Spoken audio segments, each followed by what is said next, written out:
dalkeenna amnigiis waxaad u malaysaa in lagu soo duulay ama xuduudda ha laga soo galo ama dawladda ha lagu yimaade dalkeenna amnigiis waa lagu soo duulay amnigiis dalkeennu meel xun buu marayaa inaanu marka labada hay-adood wada shaqeeyaan muhim waayo waxaa la diidan yahay oo hadda la diidan yahay dadka amnigiisa in la ilaaliyo muxuu ahaa kaamirooyinkii lagu xiray waddooyinka in la qarxiyaa la gaaro dalka hore markiisaa la diidan yahay waddaa la dhisayaa oo hadda waddooyinkaan dhisanayna injineeradaanu keenay baa la qarxinayaa waxna loo dhigayaa iyagina la dilayaa waxaa la diidan yahay ummadda tan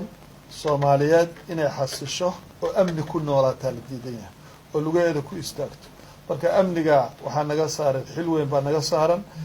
hay-adda socdaalka dalka dadka soo gelaya inay kontaroosho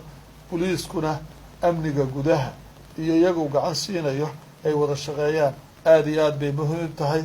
dalka kan annaga iska leh amnigiisana annakuna saaran yahay